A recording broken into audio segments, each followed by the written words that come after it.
A woman drinks from a forbidden well and becomes the most terrifying thing in Star Wars history. This is the story of Abeloth, and nothing else in the galaxy even comes close. Over 100,000 years before Luke Skywalker was born, there was a family. Not a normal family. These were the Ones, three immortal beings who literally embodied the Force itself. The father represented balance, the son channeled the dark side, the daughter carried the light. They lived on a hidden world, powerful beyond measure, shaping the galaxy from the shadows. But they needed help, someone to stop the son and daughter from tearing each other apart every time they disagreed. So they brought in a mortal woman to serve them. Just a regular person who cleaned and cooked and made sure the family didn't destroy itself. She became more than a servant. The Ones called her mother. She loved them like they were her own children, and they loved her back. For years, maybe centuries, she kept peace in their home. When the son and daughter fought, she calmed them down. When the father needed counsel, she was there. She was the heart of their family. But there was a problem nobody could fix. The Ones lived forever. The mother did not. Every morning she woke up a little older while they stayed exactly the same. Her hair turned gray, her skin wrinkled, her bones started to ache, and she realized with growing horror that one day soon she would be gone and they would continue without her. The thought of losing them was unbearable. After everything they meant to each other, after all the years of being their mother, she could not accept just fading away. So she went looking for answers on their jungle planet, and she found them. Hidden in the wilderness were two sources of raw Force energy. The font of power bubbled with dark side strength. The pool of knowledge promised forbidden wisdom. These were not meant for mortals. The Ones knew about them but never touched them. The power was too dangerous, too corrupting, too wrong. The mother did not care. She was desperate. While her family slept, she crept through the jungle to the font of power. She cupped the dark liquid in her hands. She drank deep. Then she walked to the pool of knowledge and lowered herself into its waters. The transformation happened instantly. Her body twisted and changed. Her skin turned pale as moonlight. Her mouth stretched wider than any human face should allow, reaching from ear to ear in a permanent grin. Her eyes became black voids with tiny points of light floating in the darkness. Where her fingers ended, gray tentacles sprouted and writhed. She had achieved immortality, but she was no longer herself. The loving mother was gone. In her place stood Abeloth, a creature of pure dark side corruption. Immortal, yes, but at a cost nobody should pay. When the father discovered what she had done, his heart broke. The woman he cherished as part of their family had become an abomination. Something twisted and evil that should not exist. He looked at her and saw only horror. So he made the hardest choice of his life. He left. The father gathered the son and daughter and fled their home world, abandoning Abeloth completely. They vanished into the galaxy, leaving her utterly alone. The rejection destroyed what little humanity remained inside her. Abeloth had done this to stay with her family forever. Now they were gone. The very thing she feared most had happened because of her own actions. Rage and grief consumed her completely. The planet itself began to change. Her power twisted everything it touched. Trees grew teeth and attacked anything that moved. Animals that once grazed peacefully now fled in terror or turned savage. Rivers that ran clear and blue turned thick and red. Storms gathered in skies that had been calm for millennia, never breaking, never ending. Abeloth walked through this nightmare landscape and felt nothing but the ache of being abandoned. She needed to be loved. She needed to be worshipped. She needed to matter to someone the way she once mattered to the Ones. That hunger became her entire existence. Dark legends began to spread across the galaxy. Whispers of a beloved Queen of the Stars who commanded terrible power. Tales of a bringer of chaos who fed on fear and devotion in equal measure. Most dismissed these stories as myths. They had no idea how real she was, or how patient. Abeloth would wait as long as it took. Immortality meant she had all the time in the universe. Sooner or later, the galaxy would tear itself apart the way it always did. And when chaos reigned, when the Force itself screamed in agony, her prison would weaken. Then she would be free to find a new family, whether they wanted her or not.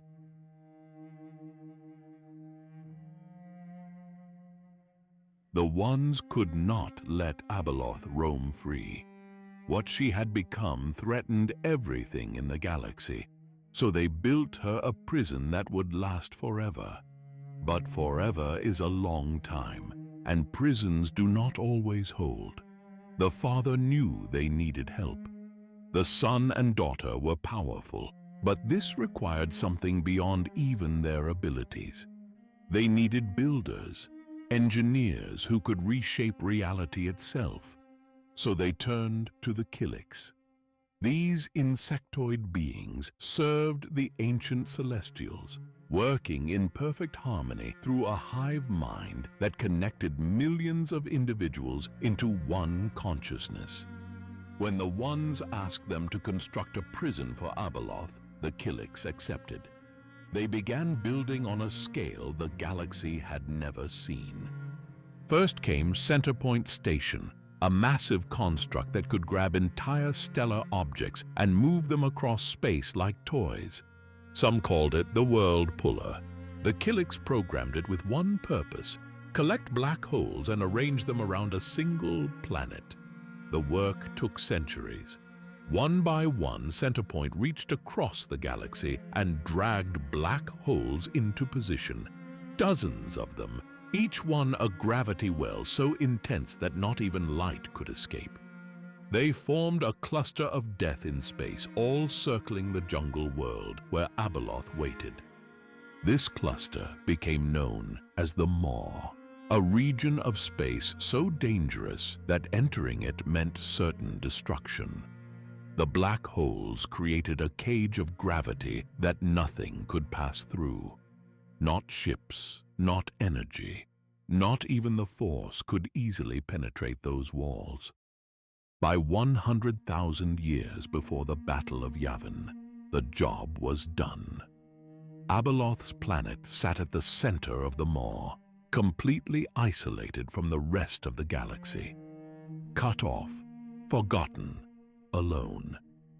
The Killiks built one more thing: Sinkhole Station, hidden in the space between two black holes where gravity somehow canceled itself out. This station served as an anchor point, keeping Abeloth's presence cloaked and reinforcing the prison from within.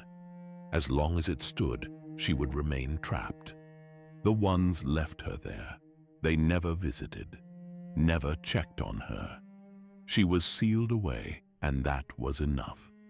They went back to maintaining balance in the Force, while Abeloth screamed into the void where nobody could hear her. But the prison was not perfect. Nothing ever is. The Killiks remembered what happened next. Their hive mind passed down the memories across thousands of generations. Whenever the galaxy tore itself apart, whenever wars raged across entire sectors, and the Force itself convulsed in agony. The prison weakened. Just a little, just enough. Abeloth learned to sense these moments. When chaos reached its peak, when civilizations burned and billions suffered, the walls of her cage grew thin. She could push through. She could escape.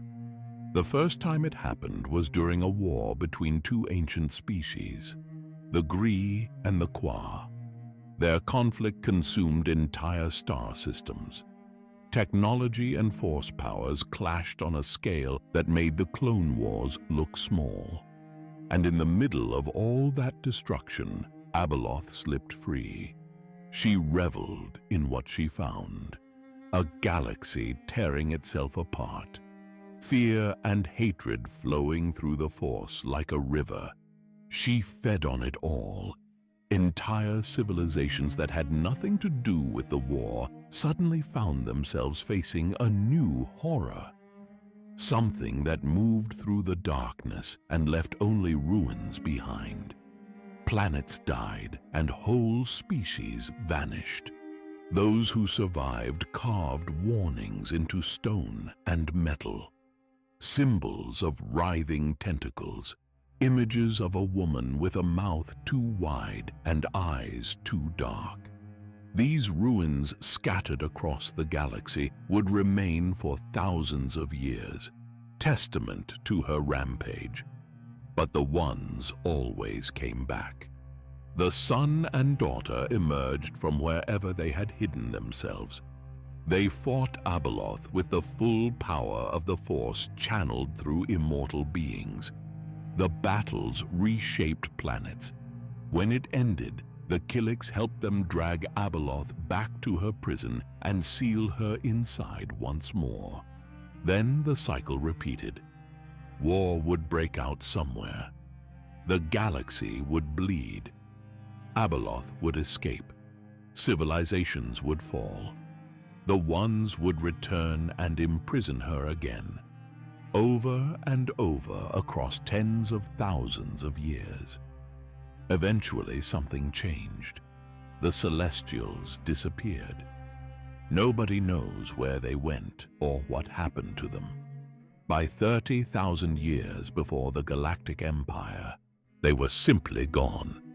The Killiks vanished with them, abandoning their monumental creations throughout the galaxy. The Ones remained, but they withdrew from the known worlds. They retreated to a hidden realm called Mortis, a place that existed outside normal space and time. There they continued their ancient duty, maintaining balance between light and dark, while the galaxy moved on without them. For thousands of years, this arrangement held. Abeloth stayed trapped, and the Ones stayed hidden. The galaxy forgot that any of them existed. Life continued as if immortal Force beings and imprisoned monsters were nothing but legends. Then came the Clone Wars. 20 years before the Battle of Yavin, the galaxy erupted into conflict again. Jedi fought alongside clone armies against separatist forces. Worlds burned, billions suffered, and 3 Jedi stumbled into Mortis by accident. Anakin Skywalker, Obi-Wan Kenobi, and Ahsoka Tano found themselves in the realm of the Ones. The Father tested Anakin, seeing if he truly was the chosen one prophesied to bring balance to the Force. The son and daughter fought over him, each wanting to use his power for their own ends. It ended in tragedy. The daughter fell protecting others. The son turned fully dark and was struck down. The father, heartbroken and seeing his family destroyed, allowed himself to fade as well. All 3 Ones perished, ending a vigil that had lasted for over 100,000 years. Nobody understood what this meant. The Jedi left Mortis and returned to the Clone Wars, their memories of the experience fading like a dream. They fought their battles and made their choices, unaware that the death of the Ones had consequences beyond their understanding. Abeloth felt it in her prison. The Ones were gone. The beings who had kept her trapped, who had stopped her escapes, who had been the only real threat to her existence, were no more. For the first time in millennia, there was nobody watching. Nobody waiting to drag her back when she broke free. The galaxy continued its wars. Jedi against Sith. Republic against Empire. Rebellion against tyranny. Generation after generation of conflict and chaos. The Force churned with dark side energy as atrocities mounted and hope died again and again. And in the maw, surrounded by black holes and ancient technology, Abeloth waited, patient, hungry, knowing that eventually, inevitably, the prison would weaken enough for her to slip through. This time, nobody would be there to stop her.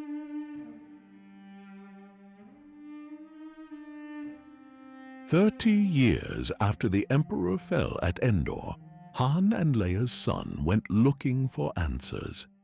He found something that should have stayed buried. Jacen Solo was brilliant, a Jedi Knight who wanted to understand the Force more deeply than his teachers could explain. So he left the new Jedi Order behind and spent 5 years traveling the galaxy, studying with groups the mainstream Jedi had never heard of. Different philosophies, different techniques, different ways of touching the power that bound everything together. His journey eventually led him to the Maw, that cluster of black holes where nothing was supposed to survive. But Jacen found something there. Sinkhole Station, hidden in a pocket of stable space between two singularities. And on that station, he met the Mind Walkers. These mystics had discovered something strange. They could separate their consciousness from their bodies and project themselves into another realm. A place beyond shadows, they called it. A mirror of reality where the Force flowed in ways that defied normal understanding. The Mind Walkers taught Jacen their technique. He learned to leave his body behind and walk in that shadow realm. And there, he found the font of power and the pool of knowledge. The same wells that had transformed the Mother into Abeloth thousands of generations ago. Jacen stood at the edge of those dark waters and saw a vision that changed everything. The future unfolded before him like a nightmare he could not wake from. A dark figure sitting on a throne, ruling the entire galaxy. Legions of Sith bowing before him, and standing beside this tyrant was Jacen's own daughter, Alana. A child who had not even been born yet, trapped in a future of darkness and oppression. The vision terrified him. This was not just some possible timeline. It felt real, inevitable, like watching his family's doom play out before it happened. The dark figure on the throne would later be identified as Darth Krayt, a Sith Lord who would rise a century in the future. But Jacen did not know that. He only knew that his daughter would suffer if he did nothing. Abeloth was there in the Shadow Realm. Watching him, she whispered to Jacen, tempted him. The font and pool could give him the power to change what he had seen, to prevent that terrible future from ever happening. All he had to do was drink. All he had to do was let the darkness in. Jacen refused. He saw what those waters had done to the Mother. He would not make the same mistake. He pulled himself back from the edge and returned to his body, leaving the Shadow Realm behind. But the vision haunted him. Every time he closed his eyes, he saw Alana standing beside that dark throne. Every time he meditated, he felt the weight of that terrible future pressing down on him. He became obsessed with preventing it, consumed by the need to save his daughter from a fate she had not yet met. The tragedy was that Jacen told no one. He did not go to Luke. He did not confide in his parents or his sister. He kept the vision locked inside his own mind, turning it over and over, trying to find a solution that did not exist. And in that isolation, he made the worst choice possible. Jacen convinced himself that he needed to take control. If the galaxy was heading toward darkness, then he would impose order by force. He would become strong enough to steer civilization away from that terrible future. He would do whatever it took, no matter the cost, to save his daughter. In the year 40 after the Battle of Yavin, Jacen Solo fell to the dark side. He declared himself a Sith Lord and took the name Darth Caedus. The transformation was complete. The brilliant Jedi who had sought wisdom became a tyrant, convinced his cruelty was necessary. The Second Galactic Civil War erupted across the galaxy. Caedus seized power within the Galactic Alliance and turned it into a weapon. Worlds that resisted were punished. Dissenters disappeared. Even his own family stood against him, unable to recognize the man he had become. The war dragged on for years, tearing apart the fragile peace the new republic had built. Caedus thought he was saving the galaxy. He had no idea what he was actually doing. Every battle, every act of violence, every moment of suffering sent ripples through the Force. The kind of chaos that weakened certain ancient prisons, built to contain certain ancient horrors. In the year 40, during the height of the war, Centerpoint Station was destroyed. The massive construct that had taken the Killiks centuries to build, that had dragged dozens of black holes into position around Abeloth's world, was reduced to debris in a single engagement. Nobody fighting that battle understood what they had done. Centerpoint had been one of the key anchors holding Abeloth's prison together. With it gone, the containment field around the Maw began to destabilize. Sinkhole Station, already ancient and worn, started falling apart. The black holes shifted slightly in their orbits, tiny changes that added up to catastrophic consequences. Abeloth felt it immediately. After millennia of unchanging captivity, the walls of her cage were cracking. She stirred in her prison like someone waking from a long sleep. For the first time since the Ones had sealed her away, she sensed opportunity. She reached out through the Force, searching for the source of all this chaos, and she found him. Luke Skywalker, the brightest light in the entire galaxy. A Jedi Master whose power blazed like a star in the darkness. Abeloth's attention fixed on Luke with an intensity that was almost hunger. Jacen's actions had turned the current of the Force itself. He had meant to prevent a dark future, and instead had created the condition for something far worse. The chains holding Abeloth were loosening, not all at once, not immediately, but slowly. Inexorably, they were giving way. The war finally ended in the year 41. Darth Caedus was struck down by his own sister, Jaina, in a duel that left them both broken. He perished believing he had saved his daughter, never knowing that his fall had doomed the galaxy in ways he could not imagine. But the damage was done. The Ones were long gone. Centerpoint Station was destroyed. The Maw's prison was compromised, and Abeloth was waking up. By the year 43 after Yavin, she began slipping free. Not with a dramatic escape, but like water seeping through cracks in a dam.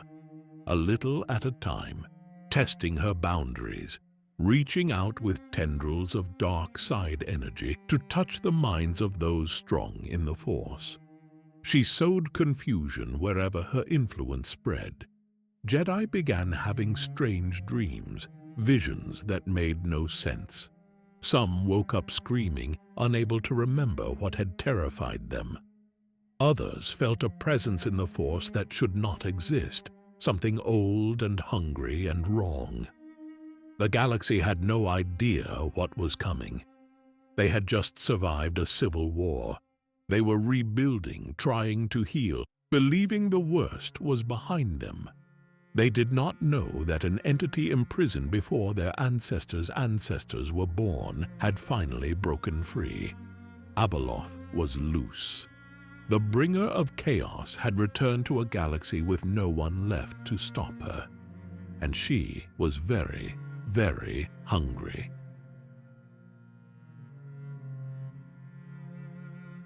Something was wrong with the Jedi.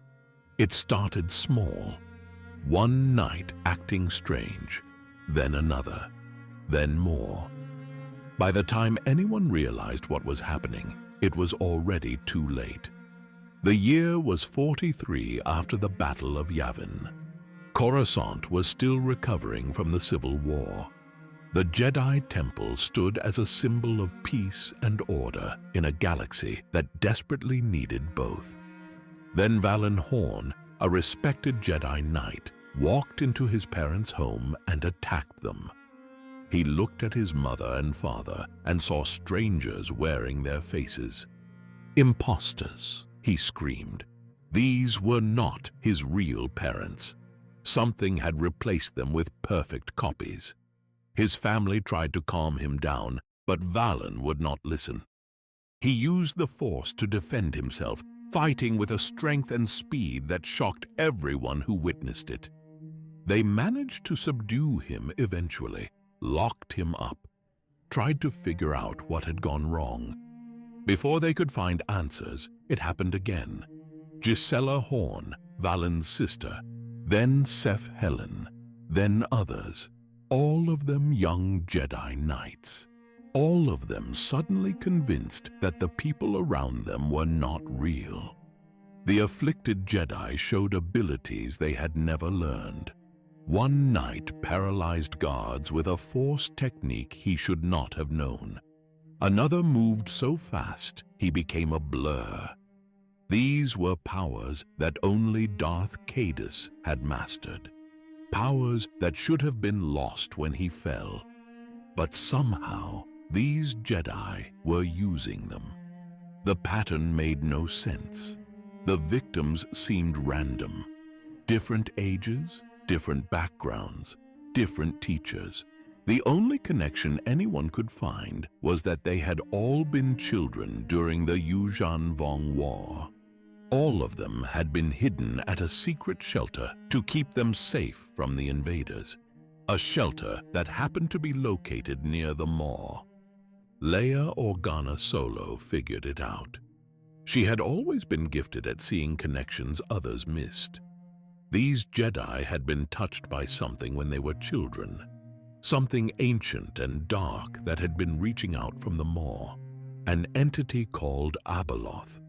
Years later, that touch was driving them insane. Abeloth was not just escaping her prison. She was turning Jedi into weapons. Unwitting agents of chaos who attacked the people they loved most. It was elegant in its cruelty. Let the Jedi destroy themselves from within while she gathered strength for her return. The public panicked. Jedi Knights were supposed to be protectors, guardians who kept the peace and defended the innocent. Now they were attacking random citizens, ranting about imposters and conspiracies. People started wondering if the Jedi could be trusted at all. Chief of State Natasi Dala saw an opportunity. She had been an Imperial Admiral once, back when the Empire ruled the galaxy. She never liked the Jedi and their claim to moral authority. Now she had the perfect excuse to bring them to heel. Dala blamed Luke Skywalker for everything. His nephew Jacen had started a civil war. His students were going mad and attacking people. Clearly, the Grand Master of the Jedi Order had failed in his duty. Clearly, the Jedi needed to be controlled by proper government oversight. She had Luke arrested, the greatest Jedi alive. The man who had helped destroy 2 Sith Lords and saved the galaxy more times than anyone could count was put in chains and charged with negligence. The trial was a spectacle. Darla made sure everyone in the galaxy watched as she humiliated the Jedi leader. Luke agreed to a deal. He would step down as Grand Master. He would leave Coruscant, go into exile, and never return unless the government gave permission. In exchange, the charges would be dropped and he could take his son Ben with him. Darla thought she had won. She thought she had broken the Jedi's power and proven that no one was above the law. What she actually did was set Luke free to investigate the real threat, because exile meant he could go anywhere, do anything, without the Senate watching his every move. Luke knew about Abeloth now. Leia had shared what she learned, and the pieces fell into place. Jacen had encountered something during his 5 years of wandering. Something connected to the Jedi madness, something that needed to be stopped before more people suffered. So Luke and Ben left Coruscant behind, father and son setting out to retrace Jacen's journey and find whatever darkness he had stumbled across. They did not know exactly what they were looking for, but they knew it was dangerous, old, and getting stronger every day. While the Skywalkers searched for answers, Abeloth's reach extended even further. Han and Leia took their granddaughter Alana on a trip to Kessel. They called her Amelia in public to hide her identity. Jacen's daughter needed to stay hidden after everything that had happened. The galaxy could not know that Darth Caedus had a child. Kessel was experiencing strange earthquakes, ground shaking for no reason, ancient machinery activating after millennia of silence. Han and Leia went to investigate, bringing Alana along because leaving her behind seemed more dangerous than bringing her. On Kessel's barren moon, Alana felt something reach out to her through the Force. A voice, distant and sorrowful, hungry in a way that made her skin crawl. It called to her across the void, asking who was there, begging her to answer, to give her name. Alana was just a child, but she understood danger when she felt it. Something deep in her soul screamed that answering would be a terrible mistake, that speaking her true name to this presence would let it take something from her, something she could never get back. She stayed silent, pressed her hands over her ears even though the voice was not coming through sound, squeezed her eyes shut and thought about her grandparents, about safety, about anything except the lonely, desperate voice calling from the darkness. After a few minutes that felt like hours, the presence faded. The voice retreated. Alana was left shaking and terrified, unable to explain to Han and Leia what had just happened. How could she tell them about a voice that existed only in the Force, about a hunger that wanted to consume her identity? The Solos finished their investigation quickly after that. They found ancient celestial machinery beneath Kessel's surface, equipment that was causing the quakes. But none of them cared about that anymore. They just wanted to get Alana somewhere safe. On the trip back to Coruscant, Leia held her granddaughter close. She knew what had reached out to Alana, the same thing that was driving Jedi mad, the same thing Luke was hunting. Abeloth had taken an interest in Jacen's daughter, and that interest was more terrifying than any threat they had faced before, because Abeloth did not want to destroy Alana. She wanted something worse. She wanted to claim her, to make the child into something like the family she had lost so long ago. The son and daughter, reborn through corruption and force techniques that defied understanding. The pieces were moving into place. Luke was hunting Abeloth. Abeloth was hunting Alana. And somewhere in the maw, the prison that had held her for 100,000 years was finally breaking apart. The galaxy was running out of time.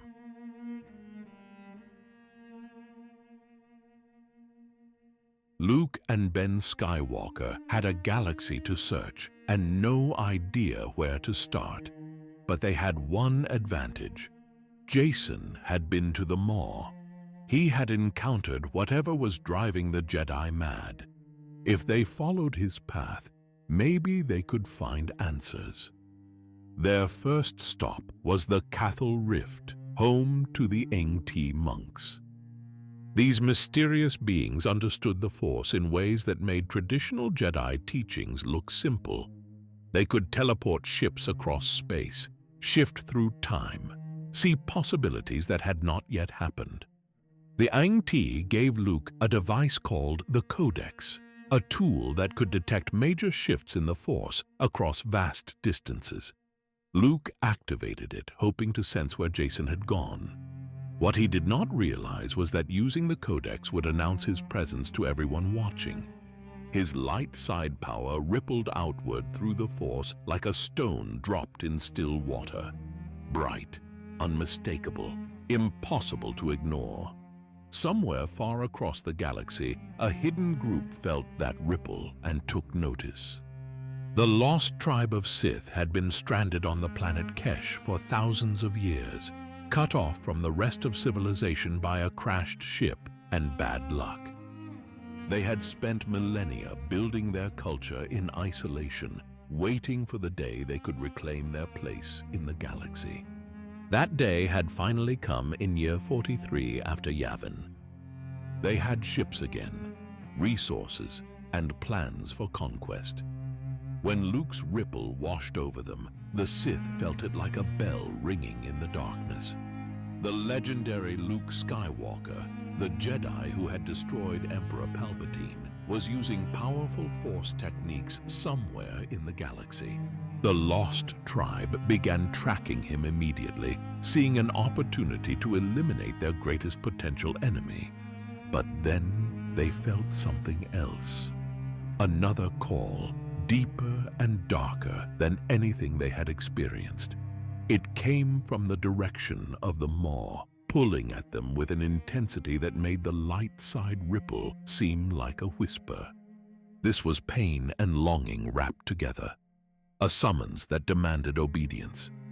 The call reached Ship, an ancient Sith meditation sphere that had been helping the lost tribe prepare for their return to galactic prominence.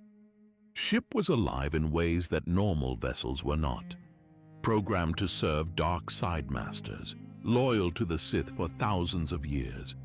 Under Abeloth's psychic command, Ship abandoned everything, ignored its orders, left the lost tribe behind, and jumped to hyperspace, heading straight for the maw. The Sith were furious. They had just gotten their most valuable asset back, and now it was fleeing to some unknown destination for unknown reasons. Lady Olaris Rhea assembled a strike team to pursue Ship. Her apprentice Vestara Kai volunteered immediately.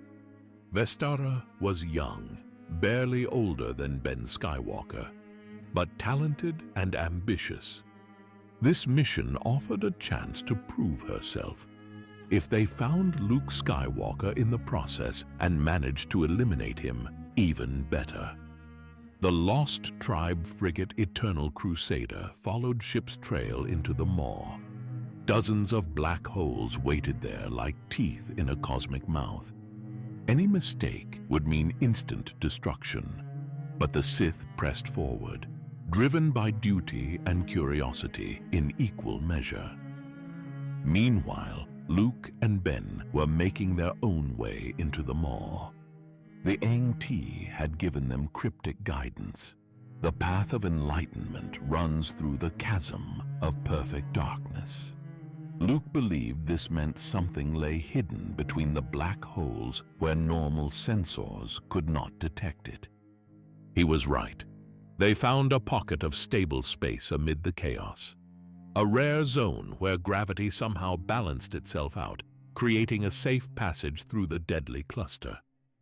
Following this path deeper into the maw, they searched for any sign of what Jacen had discovered. Ben felt it first. A tendril of dark presence brushing against his mind, familiar in a way that made his skin crawl. He had felt this before. Years ago, when he was just a toddler hidden at the shelter near the maw during the Yuuzhan Vong War. That same touch had reached out to him then, and now it was back. Instead of pulling away, Ben grabbed hold of the sensation.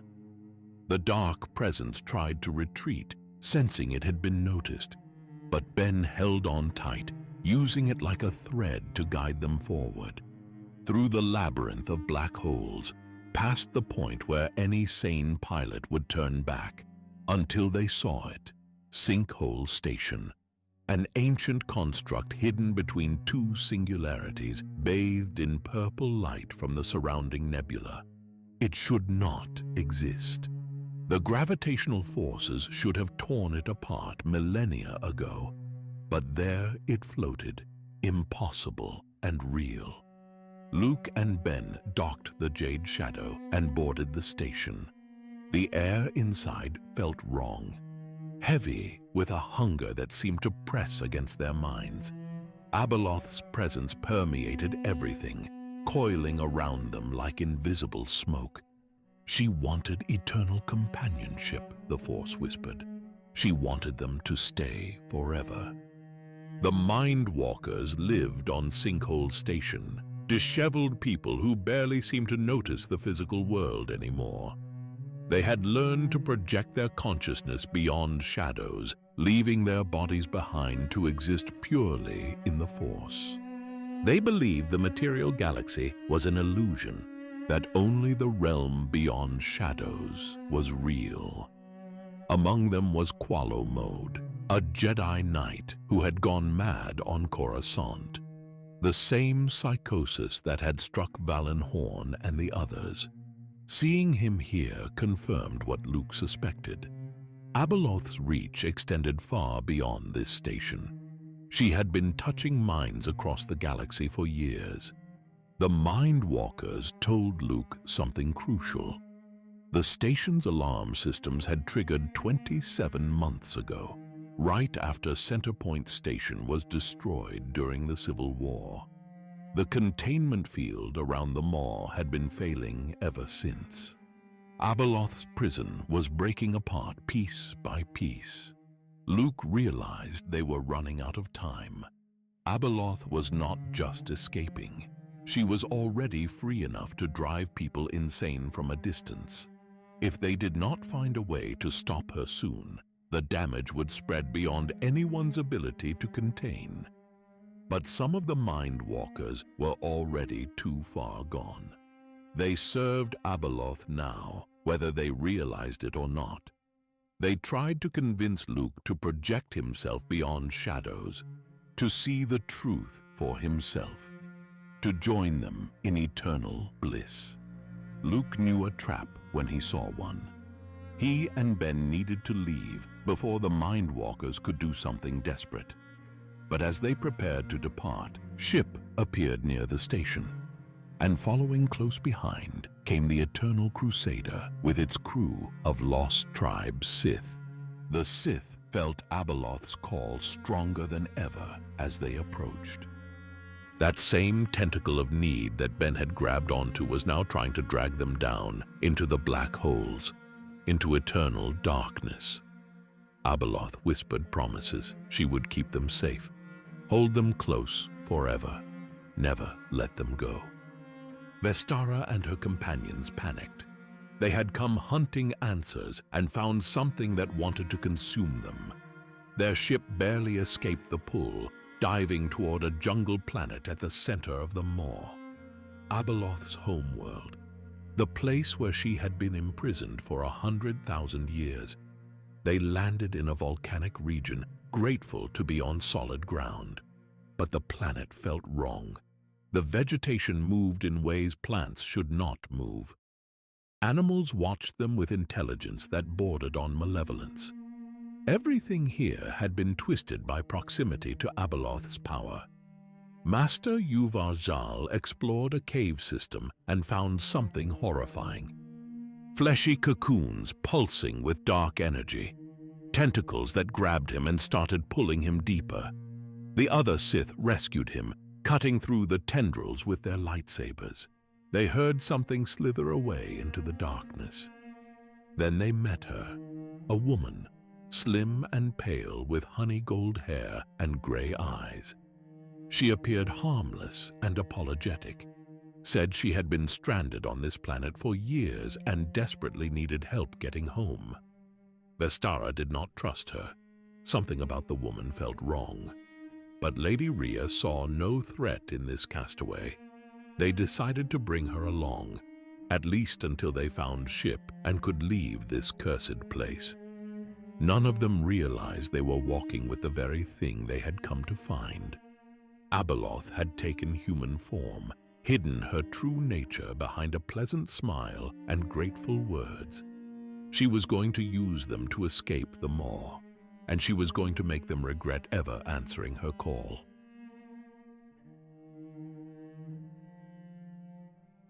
Abeloth could have destroyed the Sith the moment they landed on her planet. Instead, she did something far more dangerous. She lied. The woman who greeted the Lost Tribe strike team looked harmless. Slim build, honey gold hair, and gray eyes that seemed sad rather than threatening. She introduced herself with a name the Sith would later learn was Coruscant. Said she had been stranded on this planet for decades after her ship crashed. She was so grateful to see other people, so desperate to finally go home. Lady Rhea and her team were cautious but saw no immediate threat. This woman had no weapons, no ship, no way off the planet without their help. She seemed like exactly what she claimed to be, a survivor who had gotten unlucky. They let her join them. She made herself useful, helping with camp chores and offering to guide them through the dangerous terrain. Every morning she swam with them in a nearby river, building trust through shared routines.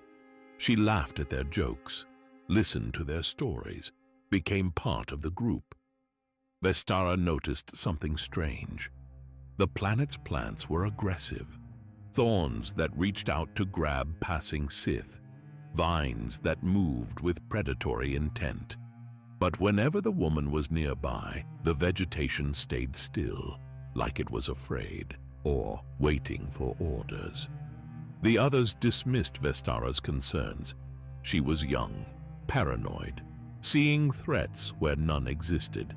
So Vestara kept her suspicions quiet and watched. Weeks passed. The Sith searched for ship, following false leads and dead ends. Their numbers dwindled. Some fell to the planet's dangers, others disappeared in the night, though nobody could say exactly how or when. 15 Sith remained from the original strike team. The woman they called Coruscant was always there. She whispered to Master Zal about how much better a leader he would be than Lady Rhea, suggested to others that their commander was making poor decisions, small seeds of doubt that took root and grew. When Lady Rhea finally decided to abandon the search and return to their ship, Coruscant protested. They could not leave without finding ship, she insisted. They were so close, just a little longer. Rhea stopped and stared at her. How did this castaway know about ship? They had never mentioned it in front of her, never explained what they were looking for. Doubt flickered across the Sith commander's face for the first time. Before anyone could question further, ship appeared on the horizon. The Sith shouted in excitement and ran toward their lost vessel. Coruscant followed, keeping pace easily despite weeks of supposed hardship on this hostile world. They ran through shallow water, splashing toward ship's location. A siphon reed erupted from beneath the surface, carnivorous plant life that grabbed Lady Rhea and started dragging her under. The Sith leader struggled, but the tentacles were too strong. Coralie grabbed Vestara's arm and warned her to keep moving, or she would be next. Said it with complete indifference to whether Rhea lived or perished, like a commander sacrificing a pawn rather than a castaway grateful for rescue. Vestara ignored her, dove into the water and cut through the siphon reed with her lightsaber, pulled her master free and dragged her to shore. As they gasped for breath, Vestara looked back at Coralie. For just a moment, the illusion flickered. The beautiful woman's face twisted, her mouth stretched too wide. Her eyes became black voids. Gray tentacles writhed where arms should be. Then the mask snapped back into place, and Coralie was just a concerned castaway again. But Vestara had seen. The woman they had been traveling with for weeks was not human, was not a survivor, was the very thing they had come to find. Abeloth had been walking among them the entire time, hidden in plain sight. Vestara said nothing. If Abeloth realized her disguise had been compromised, she might strike immediately. Better to play along, pretend everything was normal, wait for an opportunity to warn the others when Abeloth could not stop them. While the Sith stumbled through Abeloth's deception on the planet's surface, Luke Skywalker was having his own encounter with the entity. This one on the spiritual plane, where lies were harder to maintain. Luke decided to mind-walk beyond shadows. The mind-walkers on Sinkhole Station had shown him the technique. Project your consciousness out of your body and into the realm that existed alongside reality. A place where the Force flowed in its purest form.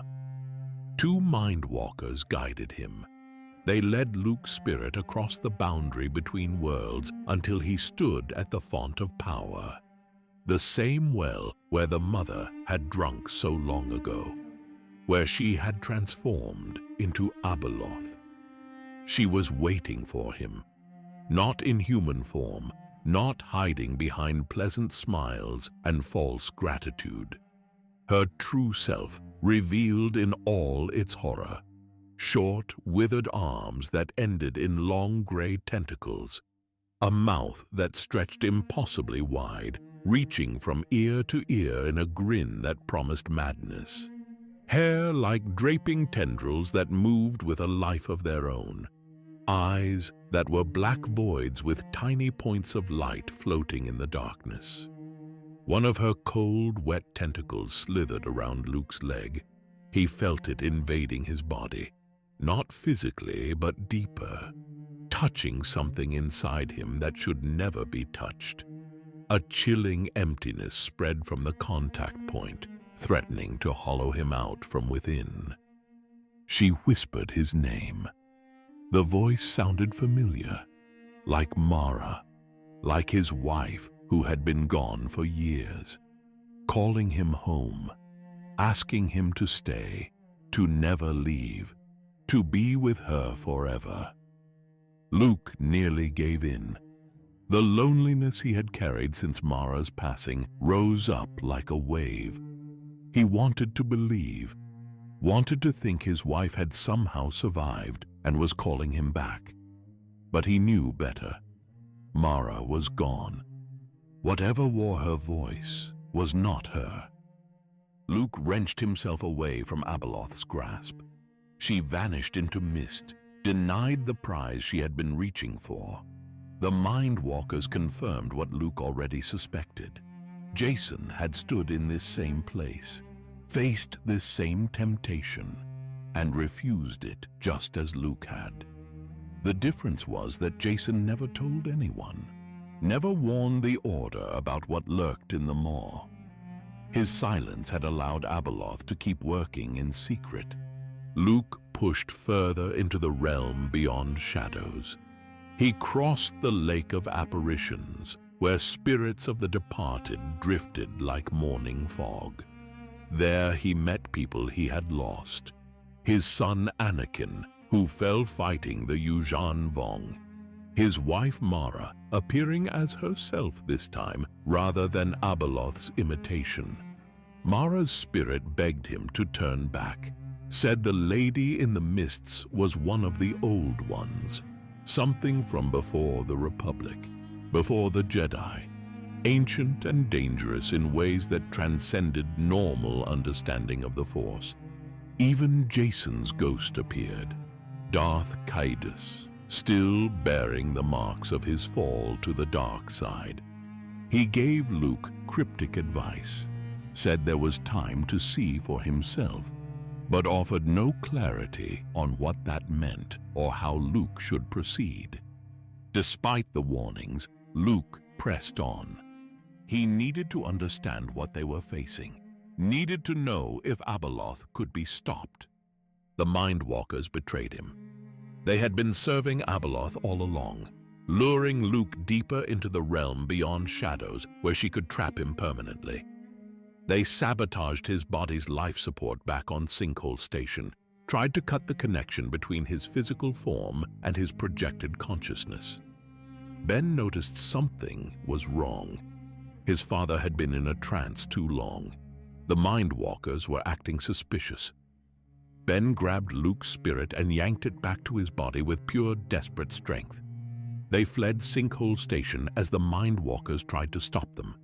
Behind them, the Sith were arriving. A confrontation between Jedi and Sith was coming. But first, they had to survive Abeloth. On the planet below, Lady Rhea finally ordered her team to leave. They had lost too many people. Ship had led them on a chase for weeks with no results. Whatever was happening here, it was beyond their ability to handle. Abeloth could not allow that. She had plans for these Sith, needed them as pawns in a game they did not understand. So she dropped her pretense of helpless castaway and revealed enough truth to keep them engaged. The mask was slipping. Soon everyone would know what walked among them, and when they did, the real horror would begin.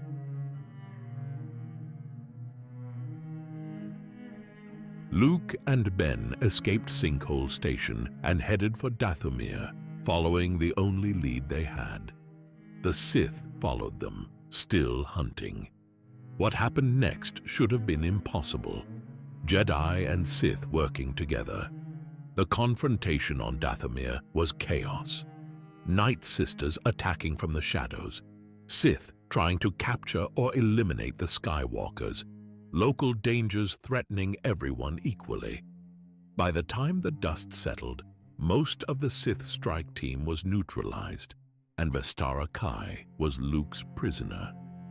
Luke made an unexpected choice. He offered Vestara a deal. The Sith had been chasing Ship into the Maw. The Jedi had been hunting whatever was driving people mad. Both groups were after the same thing, Abeloth. Fighting each other made no sense when something far worse waited in the darkness. Luke proposed a truce, temporary cooperation until Abeloth was dealt with. Then they could go back to being enemies. High Lord Sarasu Talon arrived with reinforcements aboard the Sith cruiser Eternal Crusader. He brought Vestara's father, Gavar Kai, and other surviving members of the Lost Tribe. They were furious at what had happened to Lady Rhea and their strike team, but they were also pragmatic. Talon agreed to the alliance. The Sith would work with Luke and Ben to find and destroy Abeloth. Afterward, the truce would end and natural order would resume. Everyone understood this was temporary. Trust was not required. Just mutual recognition that Abeloth threatened them all. The combined force set out in early 44 after Yavin. 2 ships working in tandem. The Jade Shadow with the Skywalkers. The Eternal Crusader with the Sith contingent. Vestara found herself caught between 2 worlds, prisoner of the Jedi, daughter of a Sith commander, and increasingly confused about where her true loyalties lay. Luke wanted to test the alliance before returning to the Maw. See if the Sith could actually be trusted, or if this whole arrangement would fall apart the moment things got difficult. Talon requested a detour to Klaatuine. The Sith wanted to collect something called the Fountain of Ancients, an artifact of power that would help them fight Abeloth. Luke agreed. The detour went exactly as badly as he feared it would. On Klaatuine, the Sith showed their true nature. They desecrated a sacred site, stole what they wanted with no regard for local customs or beliefs. The Klaatuinians revolted, attacking the off-worlders who had violated their holy place. Luke confronted Talon in front of both crews, called him out for unnecessary cruelty and callous disregard for innocent lives. The alliance nearly shattered right there. Talon bristled at being lectured by a Jedi. His Sith followers grumbled about showing weakness, but Abeloth was still out there, still the priority. They lost a Sith ship to angry Klaatuinians, but the mission continued. Luke convinced Talon that they should investigate Sinkhole Station more thoroughly before returning to Abeloth's planet. Maybe the Mindwalkers knew more than they had revealed. Back at Sinkhole Station, Luke proposed something daring.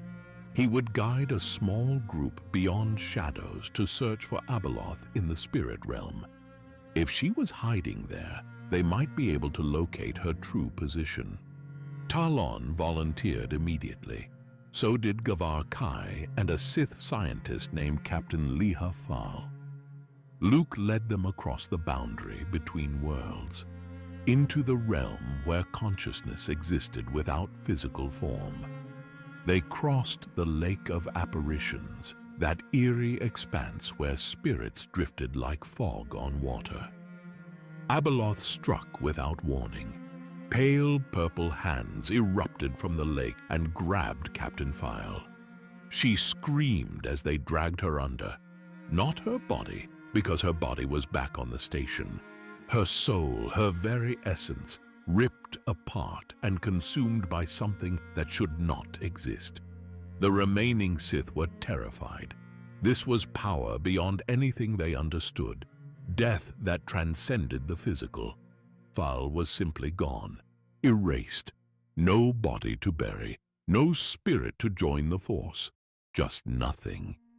Then Abeloth invaded Talon's mind. He froze mid-step, eyes going wide with horror. In his thoughts, everyone he had ever wronged came for him. Every person he had betrayed, every being whose suffering he had caused. They surrounded him with accusing eyes and reaching hands. Luke had to physically shake Talon to break the vision. The High Lord emerged shaking and pale. He had glimpsed something in that mental assault. A future where death was not the end, but the beginning of eternal torment. Abeloth had planted seeds of fear that would grow and consume him. They returned to the physical plane with no clear answers about Abeloth's location. But Talon was changed, obsessed with finding a way to avoid the fate Abeloth had shown him, willing to do anything to achieve the power necessary to escape death itself. The joint expedition landed on Abeloth's jungle planet, the same world where the Sith had camped for weeks, where Abeloth had walked among them in disguise. Now they returned with Jedi allies and better understanding of what they faced. The volcanic cave system was eerily quiet. No sounds of wildlife, no movement in the shadows, just oppressive silence that made everyone grip their weapons tighter. Inside, they found bodies. Fresh corpses from the earlier Sith expedition.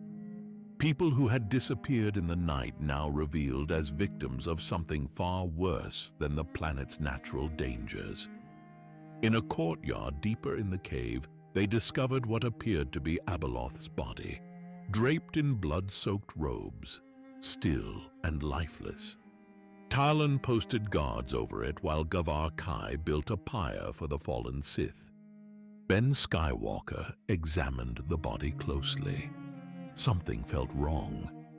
The proportions were off, the features too regular. He pulled back the hood and saw the face of Jedi Knight Dian Stad, one of Luke's allies, who had gone missing days earlier. Abeloth had faked her death, used Dion's body as a decoy after possessing and discarding him like worn clothing. She was still alive, still watching from somewhere nearby, and she had just proven how easily she could deceive them. Talon snapped. The strain of Abeloth's mental assault combined with weeks of fruitless searching pushed him past his breaking point. He nearly struck down Ben in frustration. The alliance dissolved into chaos as Jedi and Sith turned on each other. Vestara's voice cut through the violence, a startled outcry that made everyone pause. Luke stepped between Ben and Talon before the situation escalated further. They could not fight each other while Abeloth remained free. Ship finally revealed where Abeloth was hiding. The Pool of Knowledge, the same dark well where she had bathed thousands of generations ago, where her transformation from mortal to monster had begun. The group descended into an underground chamber, an lake of luminous darkness that seemed to drink in the light from their glow rods. The pool rippled with power that made everyone's skin crawl. Talon stared at the pool like a man dying of thirst stares at water. He had glimpsed something through Abeloth's vision: knowledge, power, the ability to transcend death itself. Everything the pool promised to those brave enough to enter its waters. Luke warned him not to, reminded him what had happened to the mother, how drinking from the font and bathing in the pool had twisted her into Abeloth. The price was too high. The cost was your very soul. Talon did not listen. Fear drove him forward. Terror of the death he had seen in Abeloth's vision. Desperate need to become something more than mortal. He dove into the pool of knowledge despite every warning. The transformation was instant. Talon rose from the dark waters changed. His eyes shone with the same terrible light that burned in Abeloth's gaze. His skin turned ashen and hard like stone. Power radiated from him in waves that made reality itself seem to bend. He had gained a measure of Abeloth's strength, but he had lost himself in the process. The High Lord who entered the pool and the thing that emerged were not the same being. Talon attacked everyone: Luke, Ben, his own Sith followers. It did not matter anymore. He was beyond loyalty, beyond reason, consumed by the very power he had sought to control. A chaotic battle erupted around the pool. Lightsabers flashing in the darkness, force powers colliding, Abeloth's laughter echoing from somewhere unseen, delighted by the carnage her temptation had caused. Luke and Ben fought their way clear. The alliance was broken beyond repair. The Sith were in disarray as their transformed leader turned on them. Everything had fallen apart exactly as Abeloth planned. The Skywalkers fled to the Jade Shadow and prepared to jump away. But Talon had one final command for Vestara: go with the Jedi, infiltrate their ranks. The pool had shown him visions of a Jedi queen, a girl named Alana Solo, who would be important somehow. Vestara's growing feelings for Ben could be exploited to learn more. Vestara boarded the Jade Shadow, torn between duty to her people and something she could not quite name. The ship jumped to hyperspace, leaving the Sith to deal with what their High Lord had become. Abeloth had won this round. The alliance meant to stop her had destroyed itself, and she had transformed a powerful Sith Lord into something that served her purposes, whether he realized it or not. The hunt would continue. But now the hunters were scattered, wounded, and facing an enemy who was always 3 steps ahead.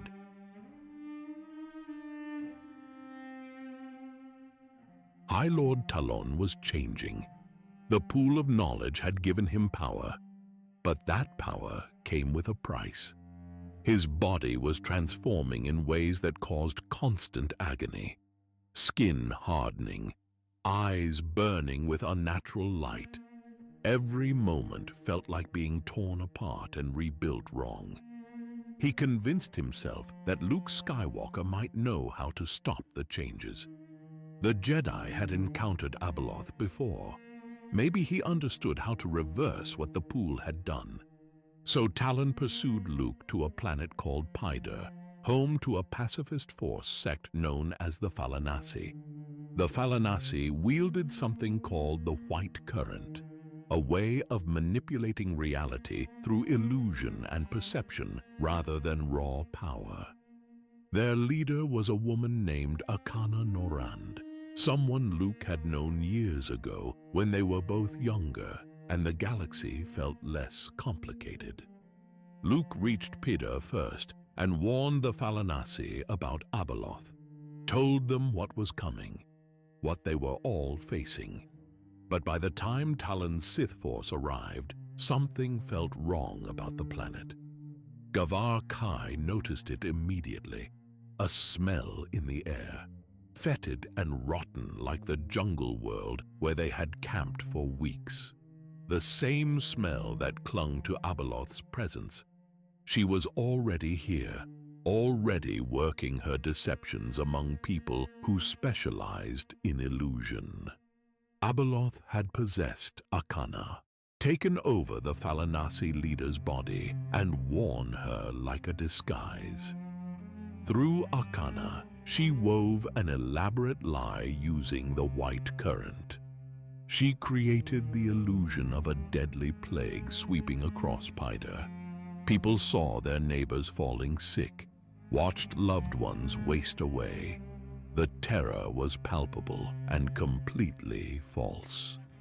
Abeloth fed on their fear like a parasite feeding on blood. Every scream, every moment of panic, every desperate prayer that went unanswered.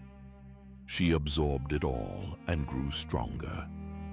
Luke, Ben, and Vestara converged on a coastal temple cave where the Falanasi gathered. Talon's Sith forces followed close behind. Everyone knew a confrontation was coming. The question was whether anyone would survive it. Inside the cave, Abeloth waited in Akana's form. She spoke to Luke with Akana's voice, chided him for the Jedi's constant interference in galactic affairs, suggested that maybe Abeloth's return was necessary to fix what Jacen Solo had broken, that perhaps the galaxy needed to be torn down and rebuilt from scratch. Luke refused to listen. He had heard enough lies, seen enough manipulation. Abeloth could wear whatever face she wanted and speak whatever words sounded convincing. None of it would change what she was or what she wanted. The Sith arrived and tensions escalated immediately. Talon could not see through Abeloth's disguise. He treated the woman who appeared to be Akana with hostility, threatened to slaughter the Falanasi if they were hiding Abeloth from him. His transformation had made him paranoid and cruel in ways that went beyond normal Sith philosophy. Abeloth decided she had played the game long enough. She unleashed a mental assault that swept through the cave like a hurricane made of nightmares. The Sith warriors saw things that were not there. Phantoms rising from the shadows, loved ones transformed into monsters, their own fears given shape and substance. Some Sith fled screaming into the night. Others turned on each other, fighting enemies that existed only in their minds. The carefully organized strike force collapsed into chaos within seconds. Ben and Vestara found themselves untouched by the illusions. Abeloth had deliberately shielded them from the worst of her attack. She wanted them for something, needed them intact for whatever plan she was building toward. That selective mercy was somehow more frightening than the assault itself. With the Sith in disarray, Abeloth moved to isolate Luke. She used the Force to yank Ben and Vestara off a cliff above the cave. They tumbled through open air toward rocks far below. Luke caught them with the Force at the last moment, lowered them safely to the ground while keeping his attention on Abeloth. Now it was just Luke and the transformed Talon facing Abeloth in the cavern. Exactly what she wanted. No allies to complicate things. No backup to interfere with what came next. Luke advanced on the woman wearing Akana's face. He could sense his old friend trapped inside, fighting against the possession, trying desperately to break free. Luke called out to her, reminded her of who she was beneath the corruption. Abeloth's disguise flickered. The illusion cracked like glass under pressure. She realized Luke could not be fooled anymore, so she dropped the pretense and attacked. Her features warped within Akana's body. The kind, familiar face twisted into something haggard and malicious. A smile that stretched too wide. Eyes that held no warmth or recognition. Just hunger wearing a human mask. Luke moved fast. His lightsaber flashed and caught Abeloth in the leg.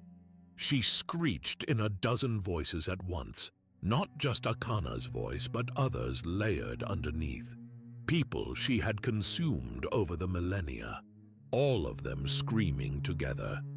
She staggered backward and plunged into a pit filled with glowing energy. Some kind of geothermal vent or force nexus that she had been feeding from. Luke lost sight of her beneath the luminous surface. For a moment, Akana's voice returned, clear and her own.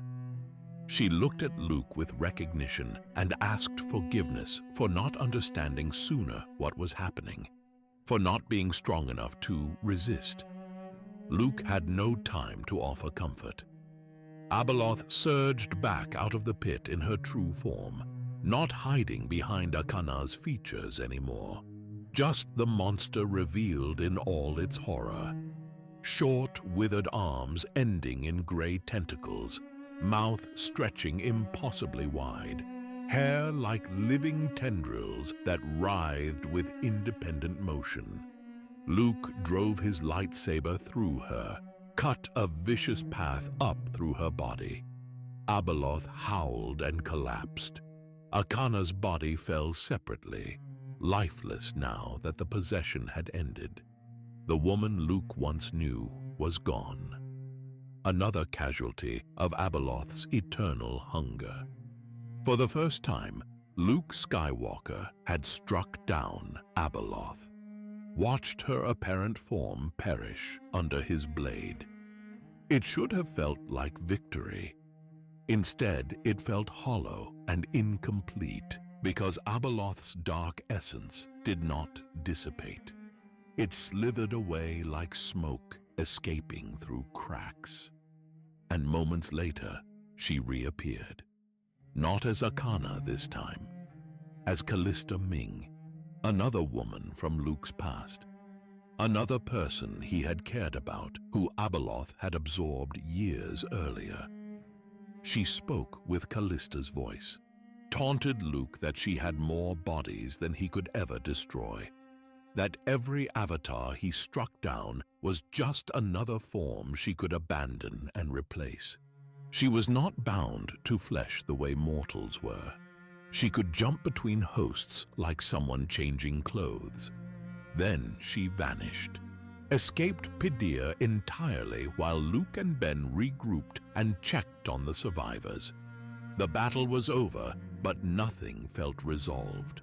The cost was staggering. Akana was gone. Many Falanasi were traumatized by the illusory plague and the real violence that followed. Most of Talon's Sith forces lay scattered across the cavern. Some were gone completely. Others had lost their minds to Abeloth's visions and would never recover. Talon himself had become something that barely resembled the Sith Lord who dove into the pool of knowledge. His eyes burned with the same terrible light that shone from Abeloth's gaze. His behavior was no longer human. He had become her pawn, whether he realized it or not. A weapon she could point at her enemies whenever convenient. Vestara Kai made a choice that would define everything that came after. She saw what Talon had become, understood that he was beyond saving, that leaving him alive meant leaving a threat that served Abeloth's purposes. She struck him down. Her own High Lord, the leader of the Lost Tribe forces. Vestara ended his life with her lightsaber and saved Luke from having to fight someone who had gained a measure of Abeloth's power. The decision firmly placed Vestara on the side of the Jedi. She had come to care for Ben in ways that transcended the loyalty she felt toward her Sith heritage. More importantly, she recognized that Abeloth was an enemy to everyone. Light side or dark side did not matter when facing something that predated both philosophies. Luke, Ben, and Vestara fled Pydyr aboard the Jade Shadow. The young Sith who had once been sent to infiltrate and betray them was now part of their team. The lines between ally and enemy were blurring in ways that would have been unthinkable before Abeloth returned. Abeloth had lost an avatar on Pydyr, lost the body she had stolen from Akana, but she was far from finished. She retreated to plan her next move, to gather strength and prepare for the final phase of her campaign. Because Abeloth understood something the Jedi and Sith were only beginning to grasp. She could be in multiple places at once, wear multiple faces, play multiple games simultaneously. Every body destroyed was just a temporary setback. Every defeat was just another lesson learned.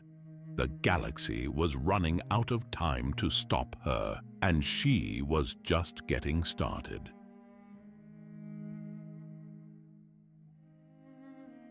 Abeloth fled Pydyr and chose her next battleground carefully. She went to Nam Chorios, a remote world that held significance for multiple reasons. This was where Callista Ming, one of the bodies Abeloth now wore, had last been seen alive decades earlier. The planet was also home to the Theran Listeners, Force sensitives who communed with sentient crystals embedded in the rock. Arriving on Nam Chorios in Callista's form, Abeloth immediately began her work. She manipulated the Theran Listeners by exploiting their deepest beliefs. These people listened to voices in the crystals for guidance. Abeloth learned to mimic those voices perfectly. She whispered fears and lies through the crystalline network until the listeners became paranoid about outsiders. Through their leader, she spread rumors that off-worlders were coming to destroy their way of life. Dreams turned into nightmares. Peaceful meditation became tormented visions. The listeners, once welcoming to strangers, grew hostile and suspicious. Abeloth also triggered a force storm across Nam Chorios, the first in decades. Lightning cracked across clear skies, winds howled through crystal canyons. The planet's unique Sil crystal life forms responded to her presence with agitation that rippled through the ecosystem. Luke Skywalker tracked Abeloth to Nam Chorios shortly after escaping Pydyr. Ben and Vestara came with him. Luke had history on this planet. Years ago, he had fought a plague here. This was also where he had parted ways with Callista when she could no longer touch the Force properly. The memories made returning painful but necessary. Luke consulted with Tasselda, a former Jedi who had joined the Theran listeners. He warned the listener elders that Abeloth could mimic the crystal voices they trusted, that their sacred communion had been compromised by something ancient and evil. But the listeners were already under Abeloth's subtle mental influence. They listened to Luke's warnings with suspicion rather than gratitude. The situation on Nam Chorios was a powder keg waiting for a spark. That spark came when the lost tribe of Sith arrived in force. Gavar Kai had regrouped the surviving tribe forces after the disaster on Pydyr. They wanted vengeance for High Lord Talon. They still hoped to eliminate Luke Skywalker and prove the lost tribe's superiority. Most importantly, they wanted to capture or destroy Abeloth before she could threaten their plans for galactic conquest. The Sith fleet established a blockade around Nam Chorios. They infiltrated orbital defense stations, taking control of most facilities. Only one station, Herkan Base, managed to resist their takeover. Gavar Kai himself led a strike force down to the surface to corner Abeloth and the Jedi in the capital city of Hueg Shul. Abeloth initially kept a low profile among the listeners. She wore Callista's face and played the role of a concerned member of their community. But when Luke and his group arrived in Hueg Shul to warn people, Abeloth triggered the chaos she had been building toward. The Theran listeners turned on the Skywalkers. Driven into frenzied hostility by Abeloth's influence, they attacked the very people trying to help them. Luke, Ben, and Vestara found themselves fighting through crowds of civilians who had been transformed into unwitting weapons. Then, the Sith strike force arrived and the situation descended into complete chaos. Gavar Kai's warriors attacked everyone indiscriminately. They fought Abeloth's possessed listeners. They fought the Jedi. They even fought each other when Abeloth's mental manipulations made them see enemies where allies stood. Nam Chorios became a three-way battle in the narrow streets and crystal caves of Hueg Shul. Lightsabers flashed in the darkness. Force powers shattered crystal formations that had stood for millennia. The listeners, caught in the middle, suffered terribly. Abeloth used her powers to end the listener threat in the most efficient way possible.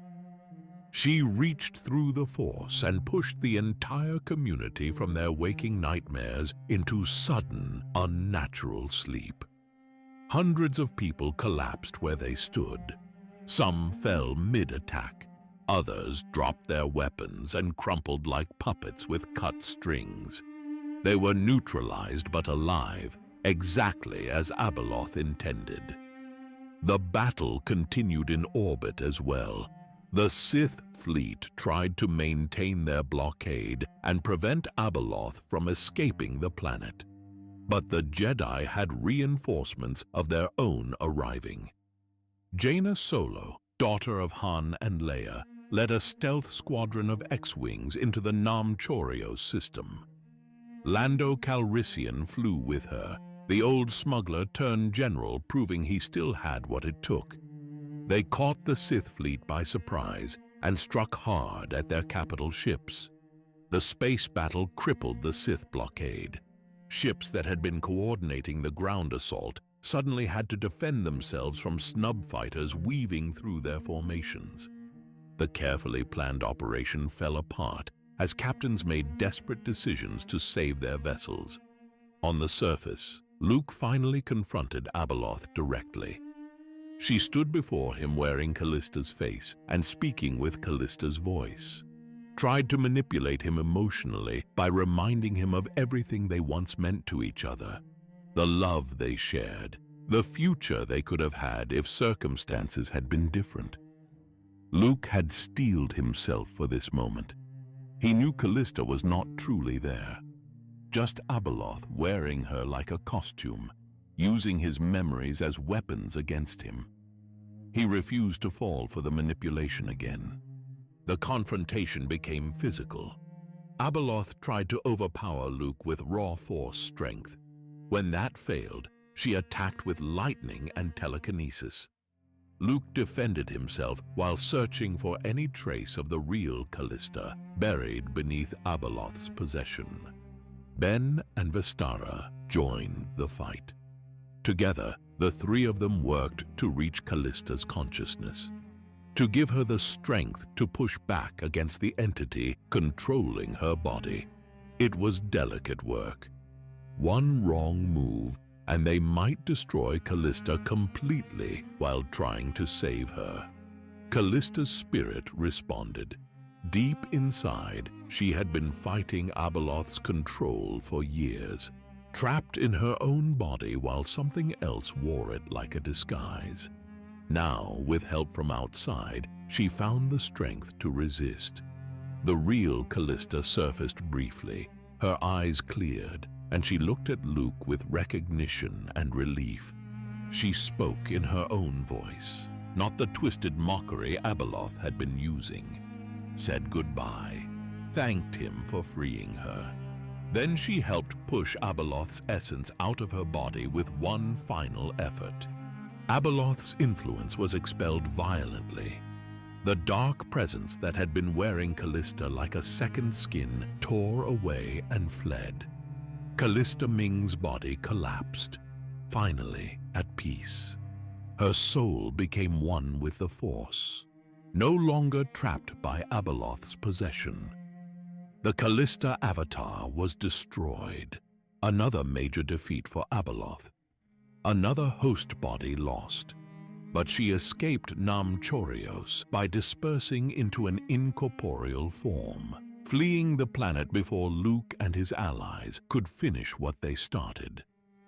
The immediate threat on Nam Chorios ended with Abeloth's retreat. The Theran listeners woke from their unnatural sleep, confused but safe from further manipulation. The Jedi had won this round. The Lost Tribe forces retreated after taking heavy losses both on the ground and in orbit. But Abeloth learned something important from the Nam Chorios battle. She could not fight both the Jedi and the Sith simultaneously. Facing opposition from both sides of the Force meant she would always be at a disadvantage. She needed allies, or at least temporary partners who could help eliminate her enemies. Even as she fled the planet, Abeloth reached out through the Force to Gavar Kai and the surviving Lost Tribe flotilla. She made them an offer they found hard to refuse, an alliance between the ancient dark entity and the Sith who had been hunting her. Abeloth proposed combining her power with the Lost Tribe's resources and military strength. Together they could destroy the Jedi once and for all. Then, presumably, they could deal with each other afterward. Both sides knew the partnership was temporary, built on mutual need rather than trust. But facing a common enemy made strange bedfellows. The Lost Tribe leadership accepted her offer. They had seen what Abeloth could do, witnessed her ability to possess bodies, manipulate minds, and survive attacks that should have ended her. Having her as an ally, even temporarily, seemed smarter than continuing to face her as an enemy. The alliance between Abeloth and the lost tribe of Sith was formed. This unholy partnership would reshape galactic politics in ways nobody anticipated. Because Abeloth and her new Sith allies were not content to hide in the shadows anymore. They had plans that reached all the way to Coruscant itself. The galaxy was about to discover what happened when an immortal dark entity and a fleet of ambitious Sith lords decided to work together. And by the time anyone realized what was happening, it would be far too late to stop them.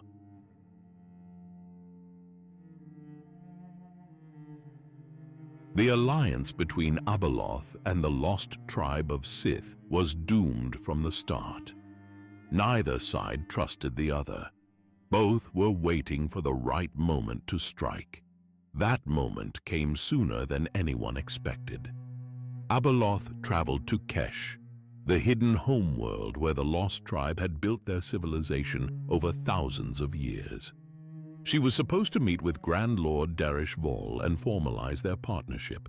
Instead, she tried to take over completely. In a private confrontation, Abeloth attempted to eliminate Vol and seize control of the entire Sith tribe. She had grown tired of pretending to be an equal partner. In her mind, these Sith should bow to her as subjects, not negotiate as allies. Vol was cunning enough to anticipate the betrayal and evaded her attack, but barely. Abeloth's rage at being thwarted was catastrophic. She unleashed her full power on the tribe's capital city. The force storm she created was unlike anything the Sith had ever witnessed. Buildings collapsed, streets cracked open. Fire erupted from nowhere and consumed everything it touched. Thousands of Sith perished in moments as their civilization's center was literally torn apart. The survivors understood the message perfectly. Abeloth demanded absolute obedience. Anyone who resisted would face the same fate as their capital. Some Sith were terrified into loyalty. Others seethed with hatred but recognized they lacked the power to challenge her directly. The tribe split into factions, with some remaining secretly loyal to Vol while others genuinely served Abeloth out of fear or ambition. Grand Lord Vol realized that direct confrontation with Abeloth was suicide. He needed a different approach. Fortunately, the Galactic Alliance government on Coruscant was in turmoil, creating opportunities for those willing to exploit the chaos. Vol began inserting lost tribe agents into the Senate and military infrastructure. Disguised as normal politicians, staffers, and officers, these Sith infiltrators worked to destabilize the Alliance from within. High Lord Ivar Warkan led the operation under an alias, positioning himself as Senator Cameron Suldar while scheming in the shadows. What Vol did not realize was that Abeloth had the exact same plan. She was not content with brute force conquest. She craved something deeper than fear. She wanted to be loved, adored, worshipped by billions who had no idea what she truly was. Abeloth chose her target carefully. Senator Rokari Kem of Karas was a rising political star, young, charismatic, and genuinely beloved across the galaxy. Kem had liberated her homeworld from slavers and fought tirelessly for humanitarian causes. Her approval ratings were astronomical. People trusted her in ways they trusted few other politicians. Abeloth wanted that adoration, needed it like some people need air. So before Kem could even reach Coruscant to take her Senate seat, Abeloth possessed her, took over her body completely, and wore her identity like someone putting on their favorite outfit. Now Abeloth had the perfect disguise. A respected politician with galaxy-wide goodwill, armed with both political acumen and dark force powers that could subtly nudge people toward any decision she wanted. She arrived on Coruscant ready to seize power through manipulation rather than violence. Abeloth was not satisfied with infiltrating just one government. She also possessed Lieutenant Lydia Pogorsky, an Imperial Remnant officer. Through Pogorsky, Abeloth planned to meddle in the Imperial leadership and potentially control both major galactic powers simultaneously. Her ambition knew no limits. On Coruscant, the Lost Tribe infiltrators soon discovered they were not the only Sith in the Senate. High Lord Worken initially viewed Senator Kem as a potential obstacle to his own plans. Grand Lord Vol even ordered Workan to eliminate Kem if her popularity threatened their secret takeover. But Abeloth was always 3 steps ahead. The night before a crucial Senate vote, she made her move against Vol. Using techniques that transcended normal assassination, she tracked down the Grand Lord and ended his life brutally. Then she presented his severed head to Workan via holocall, its features twisted in terror from whatever Abeloth had shown him before the end. Workan stared at the severed head in horror. He had underestimated Senator Kem. This was not some naive politician getting lucky. This was Abeloth herself, wearing Rokare Kem's face and wielding power that made the Lost Tribe's schemes look like children playing at politics. Abeloth gave Worken simple instructions. Have all the Sith infiltrators throw their support behind Senator Kem in the upcoming Chief of State election. Do exactly as she commanded, or face the same fate as Vol. Worken, thoroughly intimidated and recognizing he had no real choice, complied immediately. The Galactic Alliance Senate convened the next day in a state of disarray. Chief of State Dala had been removed from office earlier amid scandal. Multiple candidates were vying for the position, but Abeloth's machinations had created scandals and controversies that eliminated most viable options. Senator Kem was nominated almost out of nowhere. A fresh face with no connection to recent disasters, someone people could believe in. The vote happened swiftly, with Abeloth using subtle force persuasion to nudge uncertain senators toward the right choice. She did not control their minds outright, just made supporting Kem feel like the obviously correct decision. The motion passed with a comfortable majority. Rokare Kem was sworn in as the new Chief of State of the Galactic Alliance. Thunderous applause filled the Senate chamber. People genuinely believed they had chosen a leader who would heal the divisions and restore trust in government. Abeloth had achieved what no Sith Lord or Warlord had managed through military conquest. She legitimately controlled the Galactic Alliance through democratic process. The irony was not lost on her. She had placed herself on what she believed was the throne of balance that Jacen Solo's vision had shown. The galaxy belonged to her now, and most people were celebrating. Her first official act as Chief of State revealed her true intentions. Abeloth announced she would move the executive office from the government district to the Jedi Temple. The temple had been vacant since the Jedi left Coruscant amid their conflicts with Daala. It was the perfect symbol of her victory over those who might oppose her. The Senate, still under her subtle influence and charmed by her apparent humility in repurposing an abandoned building, agreed without significant objection. Abeloth took residence in the Jedi Temple and immediately invited the Lost Tribe Sith to join her there as a new Galactic Alliance security force. The public saw a beloved reformer bringing order through innovative security arrangements. The reality was far darker. The Jedi Temple, once a bastion of light side philosophy, had become a nest of Sith serving an ancient evil. Abeloth walked its halls wearing Rokare Kem's face, attended by warriors who knew exactly what she was and feared her accordingly. Wyn Dorvan, an advisor to the previous chief of state, discovered Abeloth's true nature when he witnessed her meeting with obvious Sith lords in the temple. She imprisoned him immediately in the temple's lower levels, which she had converted into dungeons.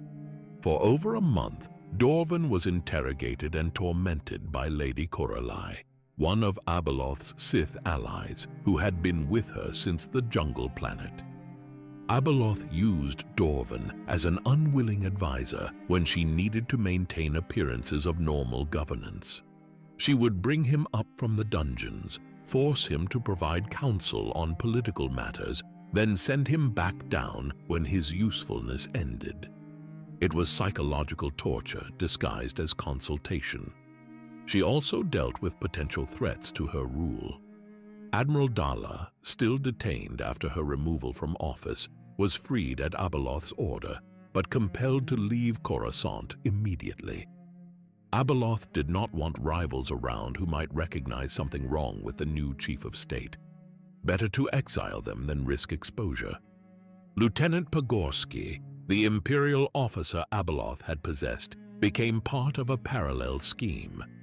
Dorvan suggested returning Pydyr to the Empire as a gesture of goodwill. Abeloth pretended to consider the advice while planning to use Pygorski's position to infiltrate and manipulate imperial leadership directly. As chief of state Kem, Abeloth cultivated a public image of compassionate leadership. She gave speeches about healing and unity, made appearances at charitable events, smiled warmly for holocam footage that was broadcast across the galaxy. People saw exactly what she wanted them to see and loved her for it. She began calling herself the beloved Queen of the Stars, not publicly, but in private moments when the mask slipped. This was what she had always wanted, the adoration she lost when the ones abandoned her, the love and worship that made her feel like she belonged to a family again. But beneath the benevolent facade, her influence was spreading like a disease. Jedi continued experiencing psychosis. Force sensitives across the galaxy felt something wrong in their meditations. Children woke from nightmares they could not explain. Abeloth's presence in the heart of galactic government was poisoning everything around her, and most people had no idea the danger they faced. The Jedi knew something was terribly wrong. Luke Skywalker and his allies were gathering strength for a confrontation they knew was coming. But Abeloth sat in the Jedi temple surrounded by Sith warriors, controlling the most powerful government in the galaxy and wearing the face of someone the people trusted completely. She had never been more dangerous, and the final battle for the galaxy's future was about to begin.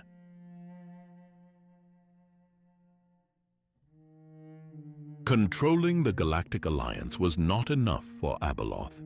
She wanted everything. So while ruling as Chief of State Kem on Coruscant, she turned her attention to the Imperial Remnant using Lieutenant Pygorski's body. Admiral Dala had fled to Imperial space after losing power in the Galactic Alliance. She was bitter and determined to regain influence through any means necessary. Her target was Jagged Fel, the current head of state of the Imperial Remnant and husband to Jaina Solo. Dala wanted to overthrow Fel and seize control for herself. Abeloth, wearing Pygorski's identity flawlessly, approached Dala with valuable intelligence.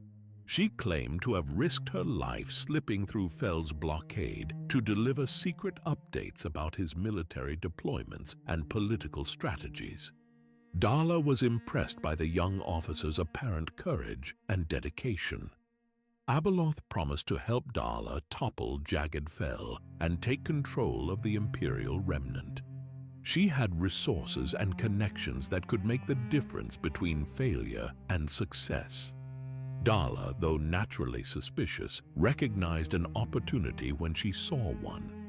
She made Pygorski the coordinator of her entire political campaign against Fel. Under Abeloth's guidance, the campaign took an unexpected direction.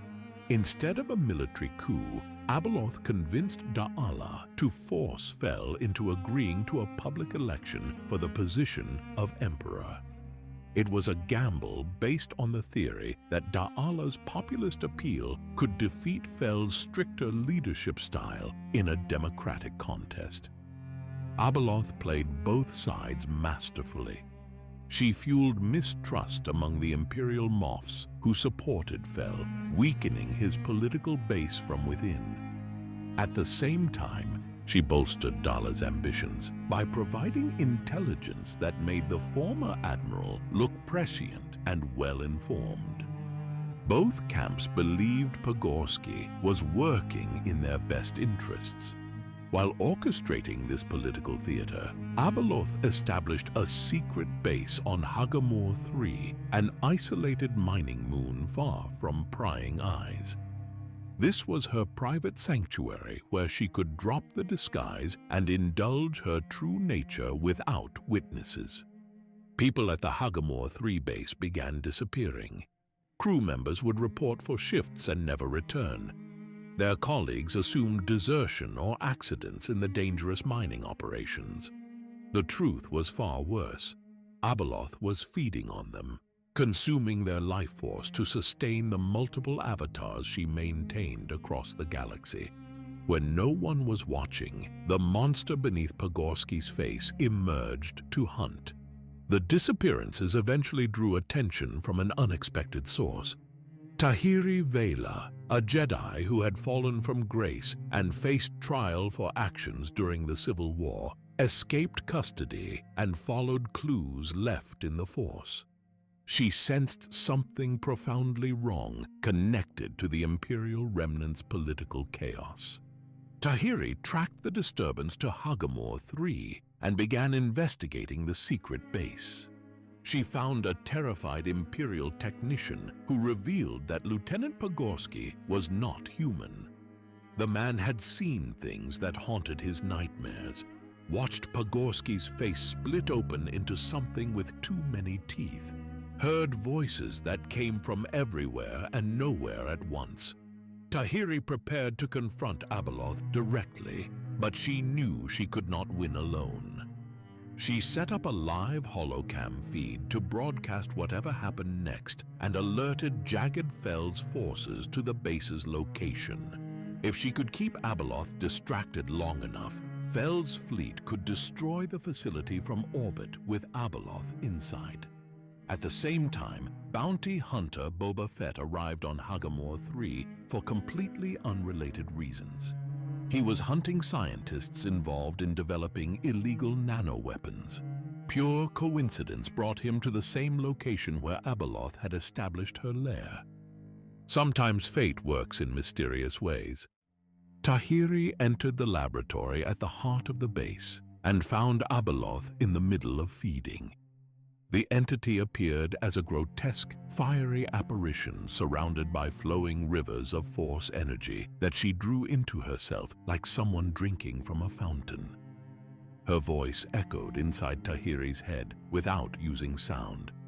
Multiple voices speaking in harmony, asking why she had come to interrupt the feast. The duel that followed was desperate and chaotic. Tahiri engaged Abeloth with her lightsaber while trying not to be overwhelmed by the sheer power radiating from the entity. Boba Fett burst in moments later and added his weapons to the fight. Blaster bolts and lightsaber strikes against something that should not exist in any rational universe. Abeloth was immensely powerful, but she was stretched thin. Maintaining Chief of State Kem on Coruscant, while simultaneously controlling Pogorsky and feeding at Hagamor III, divided her concentration and strength. She was fighting battles on multiple fronts, and that made her vulnerable in ways she had not been before. Imperial ships arrived in orbit and began bombarding Hagamor III from space. The base shook as turbolaser strikes tore through the facility's structure. Walls collapsed. Systems failed. The laboratory became a death trap as everything around them fell apart. In the chaos of collapsing infrastructure and ongoing combat, Tahiri Vela and Boba Fett managed to destroy Abeloth's Pagorsky body. The entity shrieked as her avatar was torn apart. Her presence vanished from the remnant base just as Fel's final strike reduced the entire facility to rubble and flame. Darla and Moff Leckerson watched from the bridge of the Star Destroyer Chimaera as their campaign headquarters exploded. Their trusted Lieutenant Pagorsky, who had been coordinating everything, was gone. The entire operation collapsed in moments. Without Abeloth's manipulation holding the pieces together, Darla's bid for Imperial leadership fell apart completely. Jagged Fel retained control of the Imperial remnant. Darla was left with nothing but broken ambitions and unanswered questions about what Pagorsky really was. The Empire had been saved from Abeloth's infiltration, though few people understood how close they had come to being ruled by an ancient evil wearing a junior officer's face. What happened next confirmed something the Jedi had begun to suspect. The destruction of Abeloth's Pagorsky avatar on Hagamor III coincided precisely with events unfolding on Coruscant. At the exact moment Pagorsky perished, Abeloth's presence in the Jedi Temple faltered noticeably. Witnesses on Coruscant reported that Chief of State Kem suddenly seemed weakened. Her movements slowed, her Force presence dimmed. For just a few moments, the mask slipped, and people caught glimpses of something wrong beneath the politician's facade. This synchronization revealed a crucial weakness. Abeloth's essence was divided among her multiple avatars. Each body she wore drew from the same source of power. When one avatar was destroyed, her overall strength diminished. The losses were cumulative, weakening her everywhere simultaneously. The Jedi realized they had found a strategy.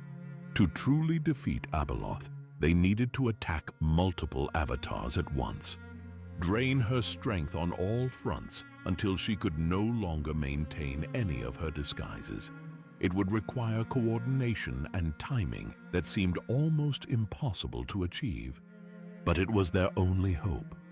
Abeloth had been forced out of Imperial space entirely. Her schemes with Darla were ruined. Her secret base was destroyed. The Pagorsky avatar was gone.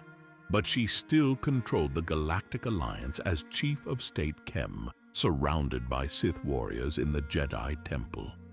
She still had power, still had resources, still had time to recover from this setback. The Jedi were coming for her.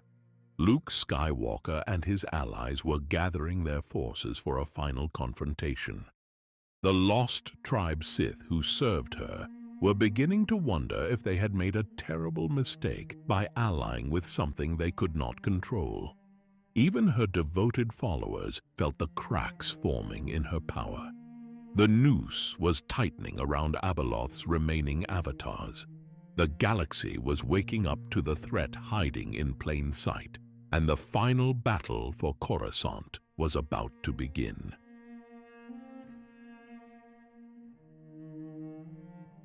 The year was 44 after the Battle of Yavin. The Jedi had endured long enough.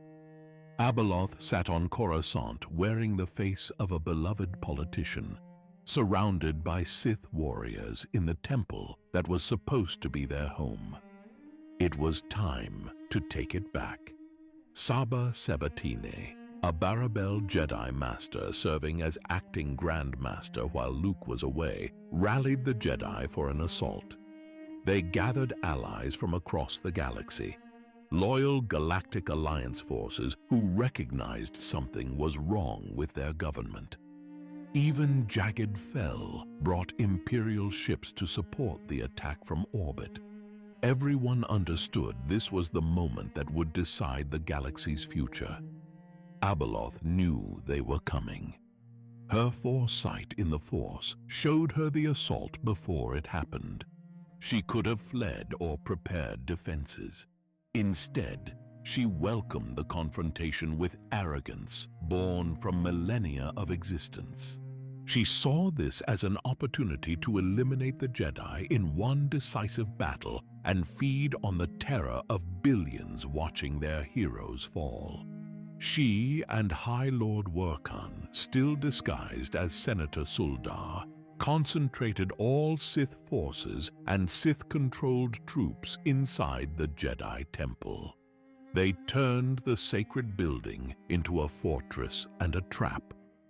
Abeloth personally took over the temple's security systems and computer core through the Force, programming deadly surprises into automated defenses that had once protected Jedi younglings. Luke Skywalker returned from his hunt for Abeloth just in time to lead the assault. The Jedi Coalition launched their offensive with everything they had. They expected resistance, but what they encountered was far worse. Abeloth's foresight had allowed her to position explosives and electronic ambushes exactly where the Jedi would advance. The battle that erupted in the temple halls was brutal beyond description. Lightsabers clashed against lightsabers as Jedi fought Sith who believed they were serving a god. Automated defenses malfunctioned in ways that turned them into weapons against their former masters. Casualties mounted on both sides as the fighting intensified. During the chaos, Abeloth's primary avatar began to fail. Chief of State Kem's body could not contain the immense dark side energy indefinitely. Her skin turned pale and started cracking. Her movements became unnaturally vigorous as the entity inside fought to maintain control. The human disguise was breaking down. Abeloth decided to stop pretending. In the middle of the temple battle, she revealed her true monstrous form to anyone nearby. Wyn Dorvan, who she had dragged along as a hostage and advisor, finally saw what had been ruling the Galactic Alliance. Rokari Kem was gone. Only Abeloth remained, wearing what was left of a body that was rapidly deteriorating. She abandoned the Kem avatar and took over Lady Coralie instead. The Sith Lord, who had served her since the jungle planet, now became her new vessel. Abeloth retreated to the temple's computer core, a heavily fortified chamber where she could make her stand. Saba Sabatine pursued her there. The Barabel Jedi Master was renowned for her ferocity in combat, and she brought all of that fury to bear against Abeloth. The duel in the computer core room was vicious and unrelenting. Two beings fighting with everything they had while the temple shook from battles raging elsewhere. At the same time, Luke Skywalker encountered a mysterious armored figure who joined the fight on the astral plane beyond shadows. This stranger wore concealing armor and fought with techniques that seemed familiar but wrong. Luke would later realize this was Darth Krayt, a Sith Lord from the future who had traveled back to help destroy Abeloth. The struggle occurred on multiple fronts simultaneously. Physical battles in the temple, metaphysical combat in the realm beyond shadows, Abeloth fighting everywhere at once while trying to maintain her grip on power. Sensing her control slipping, Abeloth made a decision that revealed her true nature. If she could not rule the galaxy, she would make it suffer. She tapped into the dark side on a scale that had not been seen in living memory and attacked Coruscant itself. Massive earthquakes tore across the planet's surface. Entire city blocks collapsed as the ground beneath them buckled and heaved. Then volcanic eruptions ripped through the streets of Galactic City, spewing lava and ash into the sky above a world that had never experienced such geological violence. The apocalyptic assault was designed to terrorize billions and feed Abeloth's power through their fear. As civilians screamed and fled from destruction they could not understand, Abeloth absorbed their anguish and used it to rejuvenate herself. The skies of Coruscant burned red and black as the mad entity tried to reshape the capital into her personal nightmare. Amid this chaos, Abeloth enacted one final desperate scheme. She reached out through the Force and abducted Ben Skywalker and Vestara Kai, who had been fighting elsewhere in the temple. These two young Force users represented something Abeloth craved more than power or worship. They were in love, despite coming from opposite sides of an ancient conflict. In her delusion, Abeloth saw them as potential replacements for the son and daughter she had lost so long ago. She spirited them away from Coruscant through methods that transcended normal space travel. One moment they were fighting on the capital, the next they stood on her jungle planet in the Maw. Abeloth dragged them to the font of power and tried to force them to drink as she had done millennia ago. She wanted them to transform, to become her children, to fill the void that had consumed her since the Ones abandoned her. Ben and Vestara resisted with everything they had, knowing that giving in meant losing themselves forever. The end came in a surreal confrontation that spanned multiple dimensions. Luke Skywalker and Darth Krayt joined forces beyond shadows at the Lake of Apparitions to battle Abeloth's essence directly. In that ghostly realm, she was titanic and terrible, thrashing tentacles of living darkness, lightning exploding from eyes that had witnessed the rise and fall of civilizations. Luke was gravely wounded when Abeloth's power burned a hole through his chest. Krayt was savaged by her attacks, but they coordinated their assault with precision born from desperate necessity. Krayt used his unique ability to drain life energy and projected his consciousness into Abeloth's being. Luke grappled with her physically to prevent her escape. Abeloth howled as she realized she was caught between a Jedi and a Sith working together. Her energy began hemorrhaging under Krayt's relentless drain. Every avatar she maintained weakened as her central essence faltered. Back in the temple, Saba Sabatine felt Abeloth's power diminish and pressed her advantage. She struck down the Coralie body in combat, destroying another of Abeloth's vessels at the exact moment when she was most vulnerable. Luke and Krayt continued their assault beyond shadows. In a desperate move, Krayt recovered his severed hand that Abeloth had cut off during their battle.